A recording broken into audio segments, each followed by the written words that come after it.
Hi, my name is Michael Seidman. I'm a medical doctor, I'm a surgeon, I'm a scientist, I'm also a nutritionist, and I've studied aging and health problems and complementary integrative medicine for many years.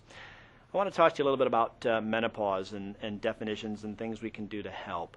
Well, menopause really goes through perimenopause, which is 5 to 10 years preceding menopause, menopause itself, which is the 12 months without a period, and postmenopause, 5 years after menopause. It's really a continuum, and it's a gradual natural progression. It's not a disease. It's part of life, and in many ways, we should be willing to embrace it. I know that's easy for me to say, I'm a man, but we go through it too. You've heard of male menopause. Menopause definition really is a natural conclusion to the reproductive cycle. It really shouldn't instill fear. It's really a new beginning, more wisdom and confidence, some people have said. The problem is that you start to have more and more bone loss. It occurs during this time and for the next 5 years following menopause. There's much less circulating estrogen. The bone loss progresses. Much more acclimated to the changes at that postmenopausal time, but then you have an increased risk of heart disease, Alzheimer's, diabetes, osteoporosis, and fracture rates increase dramatically. This is the logic of hormone replacement that many doctors have done, but there have been some risk to that, and also the logic of bioidentical hormones, which I think may be a bit safer, but it's controversial, and I can't tell you that it's not.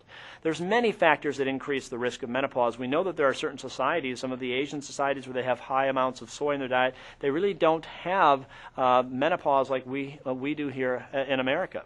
And I think one of the things you have to realize is some of the biology. Estrogen is a class of hormones having estrogen activity. It helps with blood flow to the brain. It repairs nerve tissue, memory, bone growth, cardiac protector, heart protector. It's really estradiol, estrone, and estriol. It's important for bone breakdown or preventing bone breakdown. It reduces the risk of heart disease. It raises your HDL, which is the good cholesterol. It's responsible for female sexual characteristics. Declining estrogen leads to hot flashes, night sweats, mood swings, dryness, bladder infections, incontinence, decreased sex drive, and the list goes on and on. So these are some of the side effects of estrogen deficiency symptom, as you can see, and I'm sure many people who are experiencing this know what we're talking about. So why would you consider hormone replacement therapy? Primarily it's because people consider it because of breast cancer issues, heart disease, osteoporosis, memory declines, risk for Alzheimer's, dry skin, vaginal dryness, and other side effects that occur. So the side effects and risk of hormone replacement therapy are many, such as weight gain, gallbladder disease, fluid retention, bloating, headaches, depression, breast tenderness. Breast, ovarian, and endometrial cancer can increase. Blood clots can increase. There's a higher incidence of uterine cancer when estrogen is given without progesterone, which is a common thing that we do.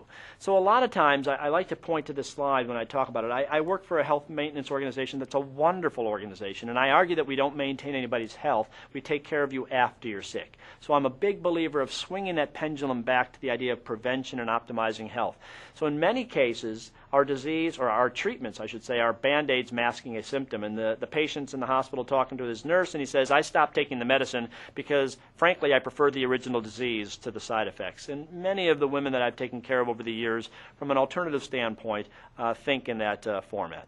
So bioidentical hormones have the same chemical structure as the endogenous hormones, the ones that you produce in your body. And we think, in many ways, that that's how they should be given to you. With that in mind, I want to talk about a few problems that occur that we're all seeing. Osteoporosis. It affects 30 million Americans. Females have 25% less bone mass than males do and lose about 1% per year, and females lose 2 to 3% per year after menopause. It's the most common cause of fractures over the age of 50. For prevention standpoint, you can build bones until about your 30s. You can drink 8 ounces of skim milk a day. It's got 350 milligrams of calcium. Collard greens, broccoli, turnip greens, pink salmon with the bones. Yum. Doesn't sound very good to me to eat the bones. Be careful because I might have to fish them out. Foods fortified with calcium, cereals, OJs, bread, etc. If you're going to take a calcium supplement, and we make one, I don't recommend Tums. That's what we learned in medical school. That's what your doctor tell you. It's calcium carbonate. It's not well absorbed. You want a chelated calcium, a glycinate, a citrate, a gluconate. It means that it's tagged to an amino acid, which enhances the absorption. You need somewhere between about 1,200 to up to even 2,000 milligrams a day. I don't usually recommend that high, but you got to make sure you take it with vitamin D. I also recommend phosphorus, boron, and magnesium as well. You can also prevent it theoretically by taking higher doses of vitamin C, isoflavones, weight-bearing exercise, limit your caffeine, limit your sodas. The pops that people drink have phosphoric acid. You've got to be careful with that. Eliminate tobacco and reduce your alcohol.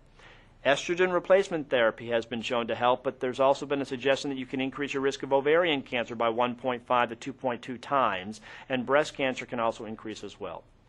Hot flash is another problem. So one of the things that we use is something called sage and medicago sativa, which is actually alfalfa. It was actually shown to eliminate hot flashes and night sweats in about 20 out of 30 women. There are study after study to show that we can help using these phytoestrogens. Phytoestrogens are functionally similar to estradiol, and they really can help with nausea and bloating and hypotension, low blood pressure, breast fullness and tenderness. Other ingredients like dong quai, red clover, alfalfa, licorice, and black cohosh, and soybeans. There have been study after study looking at things like black cohosh. This was a randomized placebo-controlled study that looked and showed that black cohosh actually improved somatic and psychiatric measures compared to placebo, for example. In 700 patients, they showed a greater than 90% effectiveness at controlling in menopause symptoms with black cohosh. There is study after study, you can see some of them listed here as well, that have demonstrated the power of this ingredient. Dong quai is another ingredient which has been shown to help with menstrual cramps, PMS, menopause, abnormal flow. Soy, there are so many studies looking at the effects of soy showing that if you increase your soy intake, hot flashes significantly decline. Multiple double-blind randomized placebo-controlled studies. They've also looked at protection against Alzheimer's disease. A study by Maki back in 2003 has shown a very strong positive benefit with using soy. Soy and heart health. There are multiple studies, I've listed 4 or 5 here as you can see on the slide, that show that dietary soy has a role in promoting heart health. It improves your lipid profile. Multiple studies have suggested a significant benefit from using soy. Wild yam is another natural alternative to estrogen. Chaste tree berry, red clover, and we put these together in a very nice formulation which we call our menopause support formula. It's an all-natural formula made in an FDA GMP certified facility. It's got the black cohosh extract, the dong quai, the red clover, the nova soy phytoestrogen extract, fenugreek, hops, damiana. And what you do is you take 2 capsules a day for the first week, increase to 3 to 4 a day as needed over weekly intervals for greater response. And again, I must caution that you don't want to use something like this if you have a known estrogen receptor positive tumor without talking to your physician. There is a lot of controversy about that. These are indeed phytoestrogens, and so we think that sometimes if somebody has an estrogen receptor positive ovarian or breast cancer, for example, or even a prostate cancer, although I don't think my male patients will be taking this, generally speaking. But the point of the matter is that there is some fairly compelling evidence that you need to be careful with this if you indeed have an estrogen receptor positive tumor. But there is controversy. There are other experts in the field who do not think that it is strong enough from that standpoint to impart a negative effect. But I would always say be careful and talk to your physician first. Thank you very much for your attention. Hopefully you'll take the opportunity to watch some of our other programs. Have a healthy day.